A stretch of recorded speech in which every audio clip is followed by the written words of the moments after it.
آزادی مارچ سیاسی ہلچل وفاقی حکومت عام انتخابات 2018 میں مبینہ دھاندلی کے الزامات کی تحقیقات کے لیے تیار ہو گئی۔ جوڈیشل کمیشن یا پارلیمانی کمیٹی بنا کر عام انتخابات میں دھاندلی کی تحقیقات کرا سکتے ہیں۔ حکومت نے اپوزیشن کو پیشکش کر دی ہے، جبکہ چودھری پرویز الہی کی اپوزیشن کو منانے کی کوششیں بھی جاری ہیں۔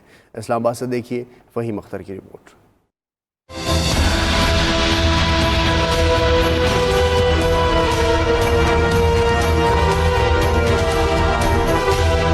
آزادی مارچ کو 8 روز مکمل ہو گئے۔ حکومت کی مولانا فضل الرحمان کے غیر اعلانیہ دھرنے کو ختم کرانے کی کوششیں تاحال جاری ہیں۔ ذرائع کا کہنا ہے کہ حکومت عام انتخابات 2018 میں مبینہ دھاندلی کی تحقیقات کے لیے تیار ہو گئی۔ وزیر اعظم عمران خان کی جانب سے مذاکراتی کمیٹی کو کہا گیا ہے کہ اگر اپوزیشن عام انتخابات کی تحقیقات چاہتی ہے تو حکومت جوڈیشل انکوائری کمیشن قائم اور پارلیمانی کمیٹی کو فعال بنا سکتی ہے۔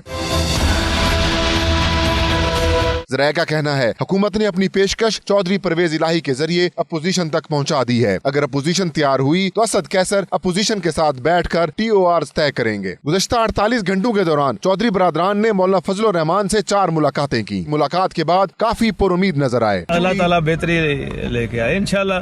دیکھیں ہم نے کوئی ایفرٹ چھوڑنی جب تک ہو نہیں جاتا سارا کچھ۔ ہماری طرف سے جو کوشش ہے اس میں ہم نے کمی نہیں کرنی تو انشاءاللہ اچھا رزلٹ آئے گا۔ رہبر کمیٹی کا بھی ہنگامی اجلاس ہوا جس میں کہا گیا کہ 2 روز بعد آزادی مارچ نیا رخ اختیار کرے گا۔ ہم ایک خبر دے رہے ہیں انشاءاللہ 2 دن کے اندر جن تجاویز پہ ہم نے ابھی سوچا اور 2 دن کے بعد انشاءاللہ پھر ایک نیا رخ اختیار کرے گا آزادی مارچ۔ ذرائع کے مطابق رہبر کمیٹی نے صدر عارف علوی کے خلاف مواخذے کی تحریک لانے کا فیصلہ کیا ہے۔ فہیم اختر، 92 نیوز، اسلام آباد۔